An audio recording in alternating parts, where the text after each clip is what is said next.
biasa kita. Jadi ini kita harus mengenal lebih jauh lagi tentang produk-produk asli unggulan daerah yang sudah terdaftar khususnya dengan indikasi geografis. Karena tadi kalau Indonesia mau memenangkan persaingan global, menurut saya kita harus fokus di indikasi geografis karena dia terbatas, limited, bukan mass production. Tadi kalau misalnya tenun Donggala, dia hanya ada di Donggala. Bawang goreng Palu dia hanya ada di Palu, misalnya seperti itu kan Palu, atau Donggala hanya berapa. Kopi Kintamani hanya ada di Kintamani, sehingga dia tidak harus diproduksi secara massal, tapi limited, tapi harganya premium. Nah, dengan demikian tidak akan bisa disaingi oleh produk-produk lain di luar negeri karena hanya ada di daerah tersebut. Maka tadi Ibu Menteri bilang wisata berbasis community based ini sangat-sangat menarik storytellingnya karena ada karakteristik dan keunikan. Ini kita akan dengarkan oleh perkembangan pariwisatanya apa nanti ya dari Bu Widi. Nah selanjutnya juga ada Pak Direktur Merek dan Indikasi Geografis bersama dengan Pak Herman Syah Siregar. Pak Herman, kita jumpa lagi. Halo Mbak Marcel, senang sekali bisa ketemu di WhatsApp. Senang sekali ada tuan rumah kita di sini juga. Nah saya ke Bu Menteri terlebih dahulu ya Ibu. Kita baru saja melihat ada ketok palu ya Bu, undang-undang kepariwisataan. Ini revisi undang-undang dari yang sebelumnya.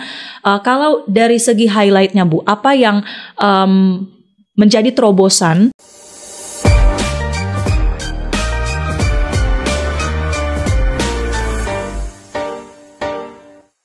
Nah, untuk indikasi geografisnya sudah ada, produknya ada, sumber daya kita juga tentunya mampu untuk memproduksi dan juga mempromosikannya ya Bu.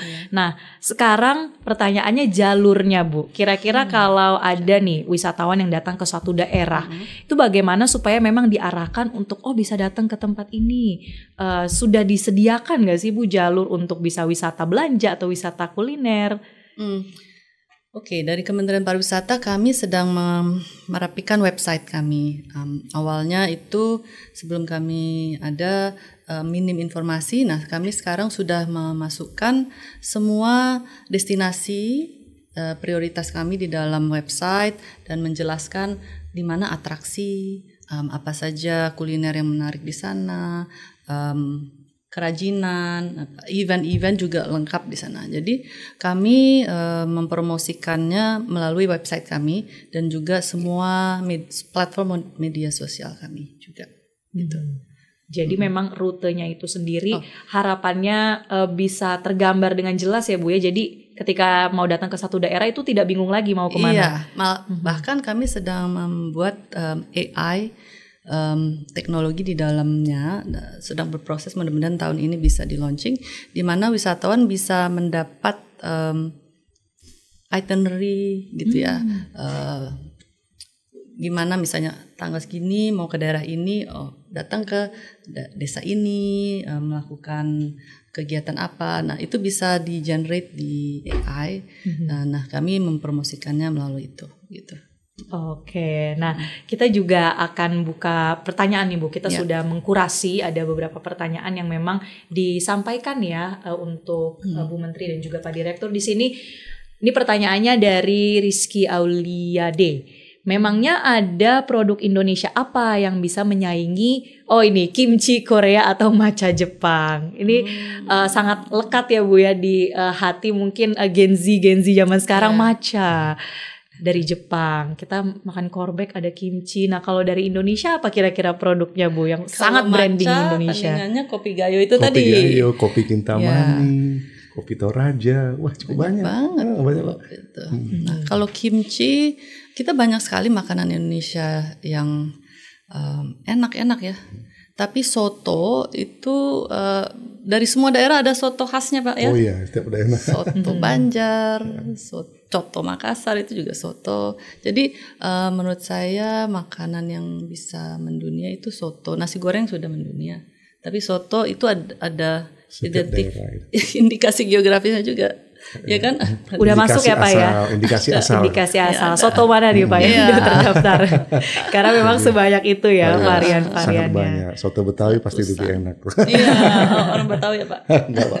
Asal jangan banyak-banyak Pak, nanti kolesterol. Nah, jadi ternyata memang gak kalah juga ya dengan produk-produk dari Korea, Jepang, atau mungkin dari berbagai wilayah lain di dunia. Nah, kalau kita bicara lagi soal perlindungan nih Pak, balik lagi tadi kan bagaimana hukum yang berlaku di Indonesia ya kalau ada sengketa soal indikasi geografis atau tadi kekayaan intelektual. Bagaimana kalau saling klaimnya ini dengan negara lain Pak? Kan sering tuh entah batik lah, songket, rendang. Nah itu gimana Pak proses dan mekanisme untuk kita membela produk kita? Ya jadi prinsipnya kan dalam kekayaan intelektual itu first to file. Siapa yang duluan mendaftar dialah yang diproteksi. Ya disinilah perlunya semua para pelaku ya insan kreator, pencipta segala macam ya. Masyarakat juga, pemerintah daerah harus peduli dengan karya inovasi anak bangsa untuk mendaftarkan kalau misalnya karya seni, sastra itu sebagai hak cipta, ya kan. Kemudian merek juga karena kelalaian kita nanti tentu akhirnya apabila nanti ada yang duluan, yang lain pihak lain ataupun negara lain mendaftar tentu akan ada menimbulkan sengketa. Nah di sini kita ya tidak bisa menunggu, Ditjen KI pun tidak berpikiran kita harus menunggu untuk mendaftar, maka kita juga kantor wilayah Kementerian Hukum di daerah kita berkoordinasi untuk mendorong semuanya. Ya, seperti kemarin ada pacu jalur, itu merupakan ekspresi budaya tradisional, itu harus didaftarkan sebagai hak cipta agar jangan diklaim oleh negara lain. Makanya kemarin itu waktu kami ke sana semua pacu jalur itu dipasang bendera Indonesia. Jadi ini harus segera daftarkan sih Pak. Harus maka kita pemerintah daerah juga harus paham tentang kekayaan intelektual. Jadi ada kekayaan intelektual komunal ya. Indikasi geografis ini kekayaan intelektual komunal. Ada ekspresi budaya tradisional, kemudian ada pengetahuan tradisional, ada sumber daya genetik, itu semua kekayaan intelektual yang dicatatkan saja, cukup dicatatkan. Tapi kalau untuk indikasi geografis memang itu butuh expert yang harus meneliti. Kadang-kadang kalau untuk sektor pertanian harus ada uji laboratorium, karena nanti bisa kita lihat misalnya kalau kopi Gayo misalnya unsur hara tanahnya berapa kadarnya, tentu bisa untuk membedakan dengan kopi lain di tempat lain, seperti itu. Jadi ketika ini menjadi sengketa, tentu terkait dengan dasar hukum yang harus kita pegang, siapa yang duluan mendaftar, kemudian reputasinya segala macam kita bisa lihat. Apakah ini sudah secara turun-temurun sudah kita pernah kita lakukan sebagai tradisi budaya, ini kan harus dibuktikan. Ya. Boleh tanya nggak Pak? Ya, silakan. Jadi prosesnya itu berapa lama dari mendaftarkan kemudian diverifikasi gitu? Jadi tadi kalau dalam daftar. Siap. Ada yang kekayaan intelektual komunal yang dicatatkan. Seperti pacu jalur itu ekspresi budaya tradisional, itu dicatatkan, itu apabila dicatatkan kepada kami itu cukup 5-10 menit karena dia otomatis pencatatan. Jadi dia prinsipnya adalah deklarasi. Jadi deklarasi siapa yang duluan mempublikasi dia yang sebagai pemilik hak. Tapi kalau indikasi geografis itu didaftarkan, ada proses verifikasi Bu. Proses verifikasi, nah di sini dituangkan di dalam dokumen deskripsi, ya, kemudian nanti diperiksa oleh tim ahli, dia punya karakteristik tidak? Ya, karena nggak semua, kalau dia tidak punya karakteristik sebagai unsur pembeda, dia akan tidak menjadi indikasi geografis. Kemudian dia kualitasnya, kemudian reputasinya secara turun-temurun. Jadi nggak bisa tiba-tiba ini sebagai indikasi geografis, sudah secara turun-temurun dipelihara dan dijaga sebagai warisan budaya. Nah itu waktunya tergantung, kalau indikasi geografis tergantung dari pemilik indikasi geografis ataupun Pemda bagaimana mereka melengkapinya, seperti uji laboratorium. Terkadang tidak ada laboratorium di satu provinsi. Harus di provinsi masih lain. jadi tantangannya. Tantangannya di sana. Ya, Artinya ini memang harus berbasis komunitas. Jadi memang kita harus mengumpulkan ya banyak dukungan juga begitu Pak. Dan ahlinya. Ya, kalau yang di daerah tadi masyarakat pelindung indikasi geografis, misalnya tadi kelompok tani, petani Gayo misalnya, mereka berhimpun di dalam satu komunitas, kemudian dibuatkan SK-nya oleh kepala daerah bahwa mereka sebagai masyarakat pelindung indikasi geografis. Kemudian nanti ditulis dalam bentuk dokumen deskripsi, Terkadang butuh bantuan dari universitas ataupun dari Brida. Kemudian disampaikan ke kita, tim kita ya terdiri dari tim expert ya, tidak hanya dari JNKI, datang melihat langsung ke lapangan, melihat karakteristiknya. Ini yang butuh waktu memang. Jadi waktunya itu nggak bisa diprediksi, tergantung kesiapan dalam menyiapkan data dukungnya. Ya. Oke. Nah, gimana Bu? Terjawab ya Bu ya? Iya. Kalau ternyata prosesnya mungkin tidak sesulit itu, asalkan memang kita bisa mengumpulkan banyak faktor-faktor tadi ya Pak, yang membuktikan keasliannya. Betul, ya, membuktikan keasliannya. Bisa sebentar kalau memang bisa langsung terpenuhi. Misalnya tadi kopi kami berbeda dengan kopi tempat lain, karena mungkin kadar keasamannya sekian. Tentu kadar keasamannya harus diuji di laboratorium, ada buktinya. Ya kan, cara bercocok tanam berbeda dengan tempat lain. Cara menyangranya mungkin agak berbeda segala macam. Itu bisa dituangkan di dalam satu dokumen dan diverifikasi memang benar, itu langsung keluar sertifikatnya. Oke, gimana Bu Menteri? Kira-kira kedepannya rencana kolaborasi untuk mendorong adanya indikasi geografis yang lebih banyak lagi produk-produk kita supaya memajukan pariwisata juga. Ya. Jadi saya rasa tentang desa wisata kita bisa kolaborasi Pak ya. Kami ada lebih dari 6.100 desa wisata yang ada produk-produk makanan, wastra gitu ya. Jadi menurut kami kita bisa sama-sama berbagi data dan juga untuk sosialisasi ke desa-desa begitu ya Pak ya.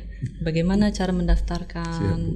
Nah, nanti mungkin ya memang rejim KI yang paling tinggi, yang paling sulit itu memang indikasi geografis. Namun kalau memang nanti belum memenuhi syarat, kita bisa dengan strategi mendaftarkan produk tersebut sebagai merek kolektif, Bu.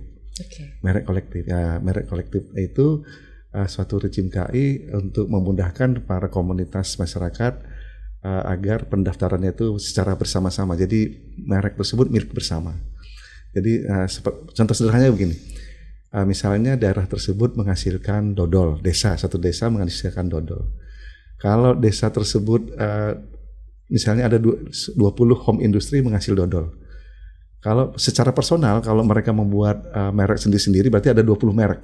20 merek kan daftarnya kalau mereka UMK itu satu produk 500.000. Jadi kalau misalnya 20 produk kan berarti 500.000 sampai kali 20 kan. Nah, ada rejim KI yang disebut dengan merek kolektif. Jadi 20 home industry ini berhimpun dalam satu komunitas, apalagi ada koperasi sekarang, koperasi merah putih misalnya gitu kan. Jadi mereka cukup merek kolektif dodol desa A. Nah, jadi berhimpun, jadi cukup satu merek dengan biaya 500.000. Dalam kita sebut merek kolektif, tidak perlu 20 merek. Ya, sehingga 20 home industry itu bagi aja 20 bagi 500.000 dibagi 20 cukup 25.000 satu home industry untuk mendapatkan merek kolektif. Nah, merek kolektif hanya 6 bulan biayanya. Apa lamanya? Lama pendaftaran 6 bulan. Harganya berapa tadi? 500.000 kalau ada rekomendasi dari Dinas UMKM. Kalau umum kan itu 1.800.000, tapi khusus untuk usaha mikro dan kecil ada insentif dari pemerintah hanya biayanya 500.000. Nah, ini kabar baik juga ya, karena memang banyak sekali pelaku pariwisata itu kan dari UMKM juga ya Bu ya. Kira-kira rencana kedepannya bagaimana melibatkan UMKM juga Ibu sebagai yang memang banyak memproduksi produk-produk indikasi geografis kita? Bagaimana untuk lebih melibatkan UMKM? Kami selalu melibatkan UMKM untuk semua event-event di daerah juga. Kalau kami ada event namanya Karisma Event Nusantara yang kami kurasi. 1 tahun itu sekitar 110 event di seluruh Indonesia. Nah, setiap event itu selalu ada UMKM yang dipamerkan atau dijual produk-produknya di area event tersebut. Nah, itu sangat baik sekali untuk perputaran ekonomi daerah. Nah, kami selalu melibatkan UMKM. Nah, baru saja tadi pagi teleponan dengan Menteri UMKM Bang Maman bahwa kita mau kerjasama nih untuk menyalurkan KUR di desa-desa wisata dan UMKM desa-desa tersebut. Nah, banyak sekali program-program kami yang merangkul dan membina UMKM. Nah, seperti tadi di pembukaan saya, Bu, ini kan udah mulai banyak nih yang mau merencanakan jalan-jalan kayaknya ya, menjelang akhir tahun atau merayakan tahun baru nanti. Nah, rekomendasi dari Bu Menteri Pariwisata, kita mau kemana nih, Bu, akhir tahun ini? Di akhir tahun sebaiknya jangan keluar negeri, jalan-jalan di Indonesia saja. Di Indonesia itu banyak sekali destinasi. Saya tidak bisa memilih satu atau dua yang utama, tapi sangat kaya, sangat indah.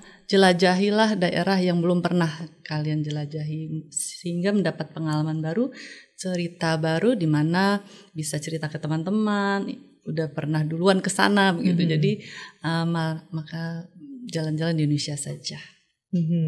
Nah, kalau dari Pak Herman gimana, Pak? Ya, tadi menarik Bu Menteri bilang ada 6.000 lebih ya desa wisata. Nah, tentu tadi tidak hanya wisata kuliner, tidak bisa hanya wisata terkait dengan indikasi geografis. Tentu tiap-tiap daerah kita juga punya karya seni ya. Ada musik, ada lagu. Nah, sekarang kan lagi hangat bicara tentang royalti. Oh iya, saya mau tanya juga. Iya, harapan kita juga nanti ya namanya insan musik ya, itu juga mereka mendaftarkan hak ciptanya khusus lagu-lagu. Nanti ketika para wisatawan ini datang wisata kuliner, tentu mereka nanti di restoran ataupun di rumah makan dapat mendengarkan lagu-lagu itu, mengenal kulinernya, mengenal lagu-lagu daerahnya, dan nanti para pengusaha pun ya harus jangan lupa bayar royalti. Sehingga ada multiplier effect ya, bayar royalti, sehingga nanti para seniman lokal pun turut merasakan dampak dari wisata tersebut. Masih ada waktu nggak mau nanya? Boleh dong, silakan Ibu. Jadi, pasti banyak yang ingin didalemin ya soal royalti ini. Kafe itu juga sekarang lagi bingung, Mbak, gimana mereka takut sekarang memasang lagu Indonesia gitu ya, karena takut harus bayar royalti yang mahal. Nah, apakah itu berlaku untuk hotel dan kafe untuk membayar royalti? Karena kan daripada mereka memasang lagu asing, Pak, kan jadi pemusik Indonesia akan turun ya bisnisnya atau minatnya.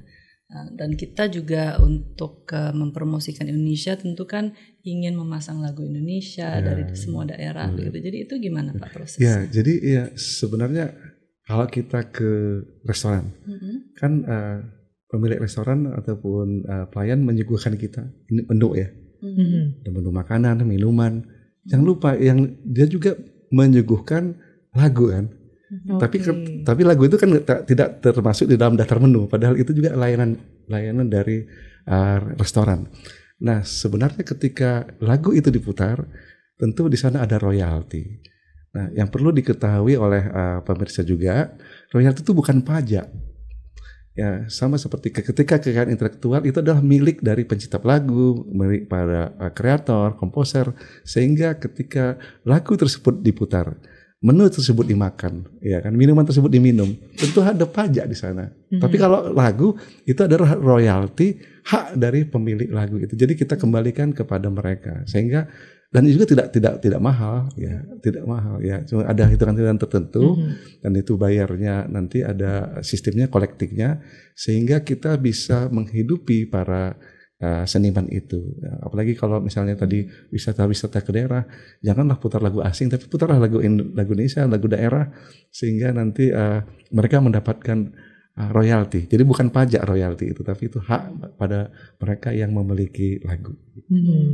Tapi berapa mahal Pak? Karena kan itu menjadi menaikkan biaya hotel dan kafe dan sebenarnya tidak itu mahal Bu ya, ada hitungannya dari UMKM. Dan sudah dipastikan itu tidak akan memberatkan. Cuma ini perlu disosialisasi lebih jauh kan sekarang lagi di revisi undang-undangnya ya, nanti LMK nanti yang bisa mensosialisasikan lebih jauh tentang biayanya. Iya, karena itu juga penting, ya. Jadi salah satu komponen yang penting ya Bu ya dalam pariwisata kita. Nah, kita sudah banyak membahas soal indikasi geografis dan bagaimana visi kedepannya pariwisata kita yang tentunya terus mendorong ya produk-produk asli daerah itu menjadi yang terdepan dalam promosinya. Terakhir Ibu dan Bapak mungkin closing statement, apa sih yang menjadi harapan untuk pariwisata kita, terutama juga produk-produk lokal? Bu Menteri silakan. Oke. Closing statement ya. Jadi cintailah produk Indonesia dan selalu mencari destinasi-destinasi baru di mana kita bisa belajar dan menaikkan pengetahuan kita mengenai Indonesia, destinasinya, kulturnya, makanannya, dan produknya. Jadi menurut saya jalan-jalan di Indonesia saja dan pelajarilah, cintailah produk-produk dan destinasi Indonesia. Oke, terima kasih Ibu. Bapak, Pak Herman gimana Pak? Jangan lupa semua karya kreasi anak bangsa lindungi dan dengan melalui kekayaan intelektual daftarkan, catatkan agar kita bisa naik kelas sebagai bangsa yang benar-benar menghargai hasil karya cipta anak bangsa. Ya, baik. Terima kasih sekali lagi Bu Menteri Pariwisata Republik Indonesia Bu Widi dan juga Pak Herman, Direktur Manajemen Indikasi Geografis. Nah itu tadi ya, jadi sekarang pasti udah dapat ide nih mau jalan-jalan kemana dan juga produk-produk lokal kita ya jangan lupa untuk terus kita promosikan dan tentunya terus kita pilih produk asli dalam negeri. Sekian dulu diskusi kita di WhatsApp kali ini dan sampai jumpa di episode berikutnya. Bye-bye.